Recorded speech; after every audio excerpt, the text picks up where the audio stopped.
আসসালামু আলাইকুম। বাংলাদেশের জনপ্রিয় ক্রিকেট লিগ বিপিএল যে আসরকে ঘিরে উন্মাদনা ছড়িয়ে পড়ে সারা দেশ জুড়েই, যেখানে মাঠ মাতাতে দেখা যায় দেশি ক্রিকেটারদের পাশাপাশি বিদেশি তারকাদের। এবারের আসরে খেলার জন্য আবেদন করেছেন 5 শতাধিক বিদেশি ক্রিকেটার। তাদের মধ্য থেকে 250 জনকে নিলামে রেখেছে বিপিএল কর্তৃপক্ষ। বিস্তারিত থাকছে প্রতিবেদনে। বিপিএল এর এবারের আসরটি হতে যাচ্ছে 12তম। এতে খেলার জন্য নাম জমা দিয়েছেন 500 জন বিদেশি ক্রিকেটার। তাদের মধ্য থেকে 250 জনকে নিলামের ড্রাফটে স্থান দিয়েছেন টুর্নামেন্ট কর্তৃপক্ষ। গণমাধ্যমে এ তথ্য নিশ্চিত করেছেন বিপিএল গভর্নিং কাউন্সিলের সদস্য সচিব ইফতেখার রহমান মিঠু। প্রায় 12 বছর আগে বিপিএল এ নিলাম পদ্ধতি চালু ছিল। এই আসরকে সামনে রেখে কর্তৃপক্ষ আবারও সেই পদ্ধতিতে ফিরেছে।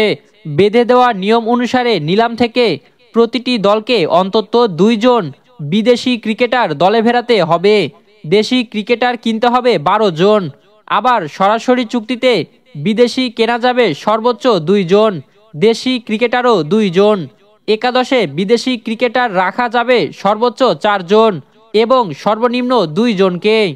শুরুতে 5টি দলকে নিয়ে বিপিএল আয়োজনের পরিকল্পনা করা হয়েছিল। পরবর্তীতে দল সংখ্যা 1টি বাড়ানো হয়।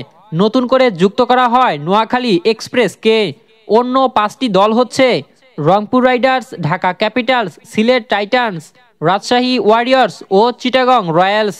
এই দলগুলোর সবাই আর্থিক নিশ্চয়তা দিয়েছে বলে জানিয়েছেন মিঠু। নতুন করে জানানো হয়েছে বিপিএল আয়োজনের সময় পিছিয়েছে। নতুন সময় অনুযায়ী খেলা মাঠে গড়াবে 26শে ডিসেম্বর থেকে। এরপর 23শে জানুয়ারি অনুষ্ঠিত হবে ফাইনাল ম্যাচ। মিরপুরে উদ্বোধনী অনুষ্ঠান হবে 24শে ডিসেম্বর। বিপিএল এর এবারের আসরে কোন দলকে সমর্থন করছেন জানাবেন কমেন্টে। রাহুল আলামিন, বিডিআই স্পোর্টস।